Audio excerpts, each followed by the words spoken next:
Meus caríssimos irmãos e estimadas irmãs, nosso boa noite. Nós estamos aqui no canal do Seja, Centro Espírita Joana de Ângeles Franca, para as nossas reuniões habituais. E hoje nós trazemos o tema Cuidado com a bolha existencial. Antes, porém, peço que, se não for inscrito, se inscreva. Se for inscrito, acione o sininho para receber as novas notificações do canal. E se ao final julgarem que o trabalho vale a pena, queiram dar o seu like, que nos ajudará bastante. Então, o nosso assunto da noite é cuidado com a bolha existencial. Há muitos anos atrás, trabalhava numa empresa e tinha vários companheiros de trabalhos ali no escritório, entre eles uma jovem que era bastante sensível, ela era bastante assim, se chocava com muita coisa, os problemas, o noticiário, o cotidiano, já aquela época a assustava. Ela achava que o mundo estava meio destrambelhado, o mundo estava meio fora de rumo e, naturalmente, tinha lá suas razões. Havia um pouco de alarmismo em tudo, mas havia também muita sinceridade. De fato, ela tinha um medo verdadeiro e a gente tinha que respeitar. Às vezes, apareciam algumas manchas na sua pele nos períodos mais críticos das suas preocupações. E um dia, conversando assim aleatoriamente, ela nos disse: olha, a vontade é de dormir e só despertar quando o mundo estiver melhor, porque realmente é muito difícil suportar tantas coisas, tantas maldades, tantos problemas, tantos golpes, tantos, diríamos, contratempos, né, para sobreviver, para ter paz, para ter equilíbrio aqui nesse planeta. O que você acha? Perguntou, dirigindo-se a mim. Eu falei: olha, a bem da verdade, você não precisa nem dormir, porque espiritualmente você já está no sono da espera. Você está desejando que isso aconteça e como isso tem, claro, um tempo para acontecer, você está se tornando inapetente para as coisas que te rodeiam, para as coisas que te cercam. Então, muitas vezes, quando nós manifestamos esse tipo de pensamento, caímos numa armadilha mental. Caímos, diríamos, numa cilada mental, porque nós começamos a ter tantas preocupações com os contras da vida que nós deixamos de aproveitar os prós, aproveitar tudo aquilo que para nós pode ser proveitoso para a nossa transformação. E ademais, nós não somos os culpados de um mundo ser assim, nós não somos os responsáveis por tudo o que acontece no mundo. Nós somos responsáveis pelo que acontece na nossa vida. E aí imagine você, se você dormisse hoje e o mundo levasse aí 100, 200 anos para se transformar, você ficaria na expectativa por um sono hipnótico por conta dessa circunstância, esperando que esse mundo melhorasse. Para o mundo melhorar, os habitantes do mundo têm que melhorar, senão o mundo não melhora. É uma consequência da melhora do homem, a melhora do mundo. Aí todo mundo melhoraria, todo mundo evoluiria e você despertaria no mesmo estágio em que parou. Portanto, fora do contexto do mundo. Não acompanharia aquela evolução, porque, de uma certa maneira, você queria dormir. E ainda que seja simbólico, seja apenas uma maneira de pensar, uma força de expressão, na verdade, isso nos atrapalha muito. Porque se não estivermos de olho no fluxo da vida, no compasso da vida, do crescimento, do desenvolvimento, nós não vamos tirar proveito da evolução. Então, esse negócio de dormir tem lá seus problemas. Porque, na verdade, o que você faria? Teria que criar mentalmente uma bolha existencial e você viver dentro dessa bolha alheia ao que acontece no mundo. E não é assim que as coisas acontecem. Então, deixa essa bobagem para lá, eu sei das suas razões, mas pense que Deus colocou também nas suas mãos essa transformação do planeta. À medida em que você se transforma, à medida em que você se muda, à medida em que você evolui, você empurra o planeta para frente. É assim com todos nós. Nós necessitamos de participar do processo. Nós somos parte do processo. E nós somos, sobretudo, os destinatários desse processo de mudança. Então, cuidado com essa bolha existencial, porque às vezes, psiquicamente, a gente vive tão alheio a essas coisas que dizem respeito a nós, nosso progresso, nosso trabalho, nosso crescimento, o estudo que nos pode levar a uma melhor condição de vida, relações interpessoais que possam nos trazer afetos, né, para a nossa convivência. Enfim, nós temos que estar ativos, temos que estar em pé. E você é inteligente, bastante esforçada, precisa tirar essas ideias da cabeça, para que não ocorra contigo o que ocorre com muita gente, criar uma bolha existencial e tentar viver dentro dela.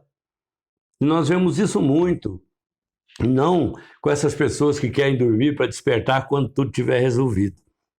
Porque o processo de evolução do planeta é realmente demorado, é lento, né? Mas é um processo que nós diríamos até meio contraditório, porque se para a humanidade, os bilhões de habitantes que existem na Terra, é um processo que vai demorar bastante, porque Chico Xavier diz que Emmanuel dizia que até 2999 ainda é o terceiro milênio. Então imaginemos que um período de regeneração ele tem um certo tempo para acontecer, mas cada indivíduo pode abreviar esse tempo, pode fazer o seu progresso individual, pode decidir-se por si mesmo, tornar-se melhor, apreender as lições que nós chamaríamos as lições fundamentais da vida, tirar proveito de cada experiência, viver bem com o mundo, viver bem com o planeta, viver bem com as pessoas, deixar de hostilizar os outros e de se hostilizar, passar a amar-se como alguém que merece ser amado e, naturalmente, amar o próximo como a si mesmo. Então, nós podemos acelerar esse processo, nós podemos fazer esse approach, mas, às vezes, nós nos surpreendemos estacionados mental, psíquica e emocionalmente em determinados momentos da nossa existência. Muita gente se prende, se sente prisioneiro de um dia qualquer do calendário, de uma data qualquer, de um acontecimento infeliz, de uma hora ruim, de uma experiência dolorosa. Pode ser uma decepção amorosa, pode ser a perda de um ente querido, né? Que nós amávamos e partiu sem que nós pudéssemos evitar que fosse, porque não temos esse poder de barrar a vontade divina. Chegado o momento, por mais amor tenhamos, nós somos obrigados a abrir mão dos nossos afetos terrenos e rumarmos para o plano espiritual. Ou alguém do nosso afeto, do nosso mundo afetivo, do nosso mundo amoroso, tem que se despedir de nós, dos entes mais queridos, e ir embora. Porque não está no poder dele, nem no nosso poder, estabelecer o que Deus deve ou não deve fazer, o que, né, a lei da vida tem que realizar. Então nós, às vezes, paramos nesse momento, paramos naquele instante e como se fosse uma bolha existencial, a vida não flui, a vida não anda, a vida não rende. Muitas vezes as pessoas passam anos a fio, ligadas a um determinado momento da sua vida, um remorso, uma mágoa, uma culpa, né? Diríamos, um arrependimento que nunca produz renovação, lembranças que vêm e vão, como um eterno flashback. Tem pessoas que vivem esse flashback. Ah, como era bom até aquele dia. Ah, aquele dia não sai da minha cabeça. É como se aquele dia estivesse se repetindo todo dia, né?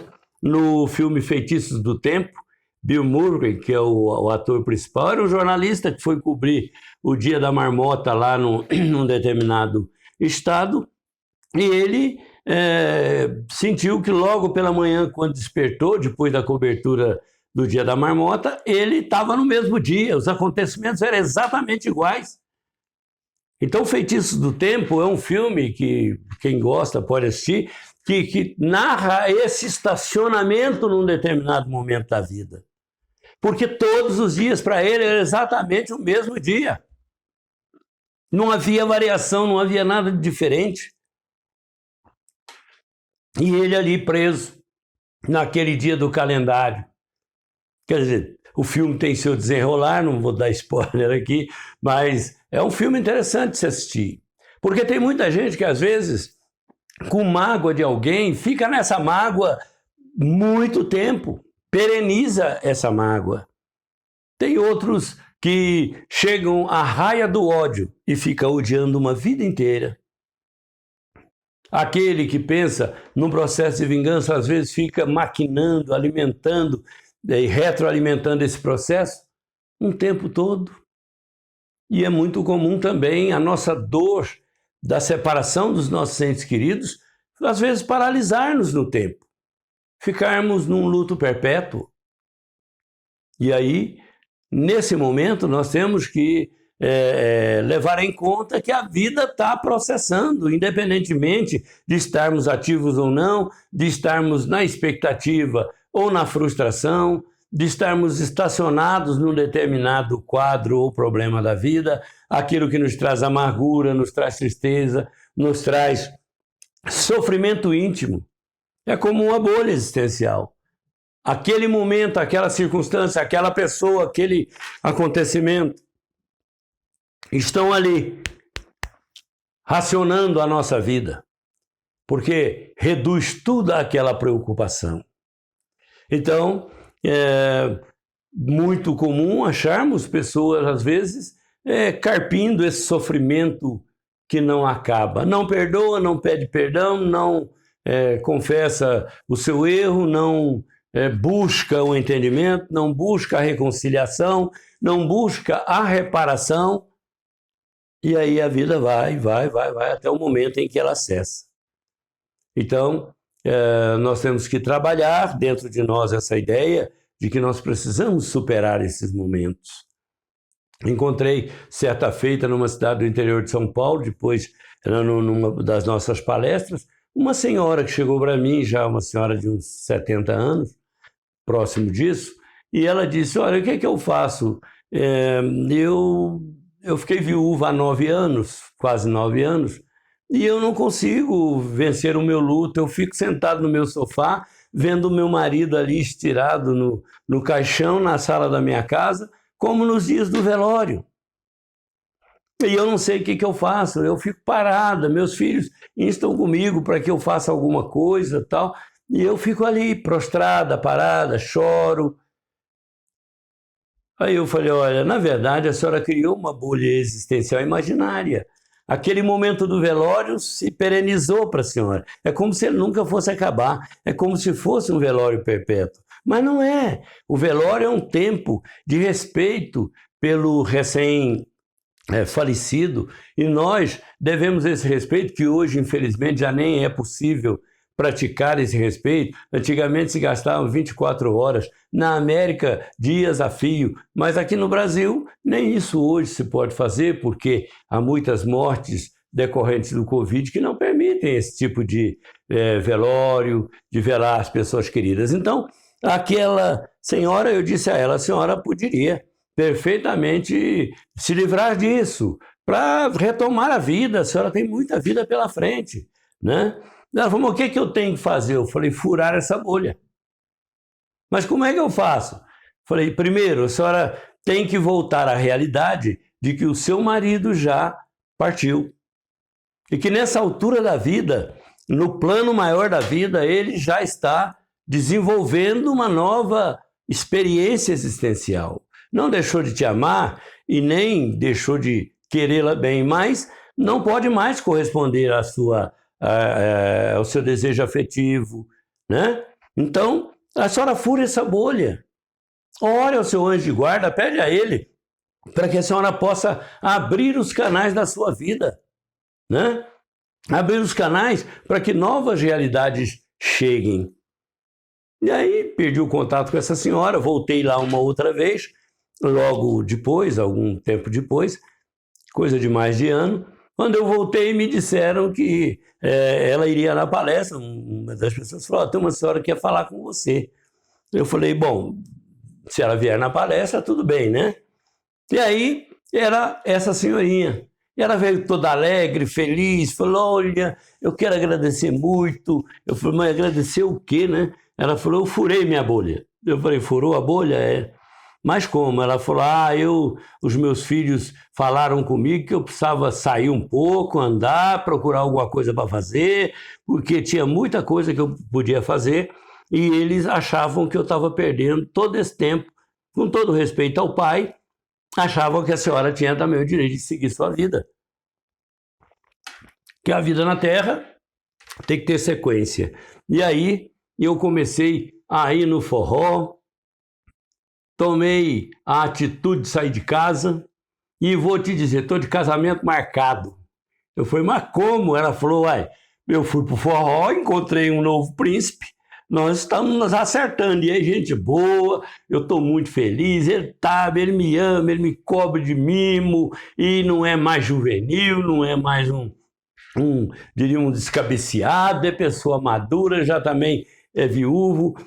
Então, de modo que, olha, queria agradecer ao senhor, e eu, sem, obviamente, pretender que ela fizesse isso, vi que ela correspondeu àquele tipo de... não era bem um conselho, né? Era uma sugestão de que ela rompesse essa bolha. Então, se a bolha é de culpa, é hora de tentar um caminho, ainda que seja com o auxílio de amigos, para reencontrar o entendimento com aquele que foi vítima da nossa culpa, né? Se é um remorso, pede a Deus para lhe dar uma oportunidade de ajustar essa visão das coisas, para que esse remorso não fique impedindo o fluxo da vida, né? Se é, obviamente, uma mágoa, que essa mágoa se dilua, que o efeito do amor de Jesus possa diluir essa mágoa e estabelecer uma nova dinâmica de relação nos nossos corações com essas pessoas com quem tínhamos ou já tivemos diferenças. E o mundo é feito dessas contradições, o mundo é feito dessas controvérsias, né? Nem todo mundo pensa da mesma maneira, nem todo mundo age da mesma maneira, mas nós todos temos uma necessidade do amor do próximo, assim como o próximo tem necessidade do nosso amor. Então a figura da bolha existencial foi uma figura de retórica que naquele momento me ocorreu para aquela jovem e que naturalmente mostra, né, que muitas vezes as pessoas se arrependem tardiamente. Nesse período de Covid, vimos por várias emissões de televisão jovens com o pai hospitalizado em vias de morrer, tentando escalar as paredes dos hospitais para ver o pai, para tentar falar com ele, para tentar pedir perdão pela indiferença de uma vida toda.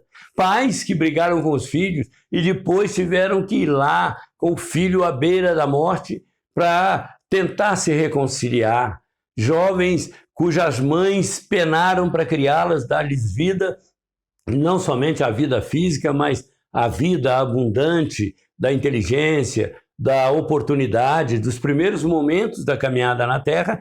E aí essas jovens tiveram, muitas delas, que ir atrás da mãe, desesperada, chorando, para pedir perdão, para se reconciliar, tendo passado na bolha da mágoa, do ressentimento, muito tempo, perderam tempo demais, né? E o inverso também é verdadeiro. Muitas mães procuraram pelos filhos que se dispersaram pela vida, muitas trabalharam incansavelmente para encontrá-los, para poder se reconciliar, para poder restabelecer o fluxo da vida. Então, Jesus, de uma certa maneira, pede que nós tenhamos bastante vigilância, porque muitas vezes a nossa razão fala mais alto que o nosso sentimento, e a razão prega mágoa, ressentimento, tristeza, diríamos ódio, sentimento de vingança e por aí afora. Fuga da realidade.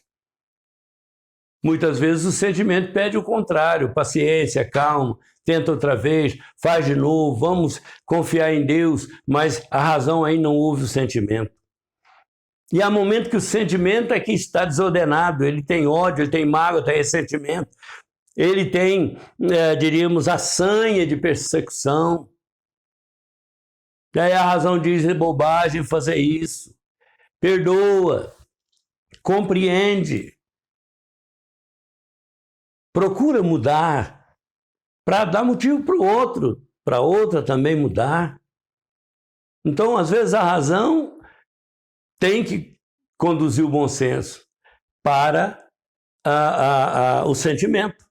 E muitas vezes é o sentimento que tem que trazer bom senso para a razão. Em ambos os casos, Jesus disse que é uma medida inteligente perdoar para que Deus nos perdoe. E com a mesma medida com que medirmos, seremos medidos. E o julgamento que fizermos dos outros farão de nós. Mas a misericórdia divina tem sempre uma oportunidade para quem quer a reconciliação, para quem quer a reparação. Porque o sentimento divino é o sentimento de amor. Amai-vos uns aos outros, como eu vos amei. É a recomendação de Jesus. Faça pelo teu próximo o que gostarias que ele vos fizesse. Então, se o nosso próximo ficaria feliz se nós fizéssemos por ele alguma coisa de bom, nós também ficamos muito felizes quando alguém amorosamente nos perdoa, nos compreende e nos aceita. Se fizermos o mesmo, contemplaremos muitos corações que ficarão felizes de serem aceitos, de serem perdoados, de serem compreendidos. Então, o nosso tema de hoje é tomar cuidado com essa bolha em que nós entramos, às vezes, inadvertidamente, inconscientemente, e permanecemos nela por tanto tempo, às vezes muito tempo. Então, Deus nos dá a possibilidade de sermos livres para podermos fazer aquilo que quisermos, mas Jesus recomendou que a medida de boa inteligência é amar o próximo como a nós mesmos. E uma medida sanitária de amor é fazer pelo próximo aquilo que gostaríamos que ele nos fizesse. E se pudermos aproveitar o conselho dos gregos antigos, eles diziam: nunca faça ao teu próximo o que não gostarias que ele vos fizesse. Então, a recomendação do Evangelho de Jesus é amor, perdão, reconciliação. Só assim furamos a bolha dos maus sucessos das nossas relações. Se não tivermos, melhor para nós. Mas se porventura alguma delas ainda permanece, é justo pedir a Jesus que nos ajude a furar essa bolha para termos a liberdade de respirar o ar do amor que emana de Deus e chega a todos nós todos os dias, aos justos, aos injustos, aos bons, aos maus, mas oportunizando que os bons sejam melhores, que os justos sejam mais justos e que os maus se tornem bons, né? E que os injustos se corrijam.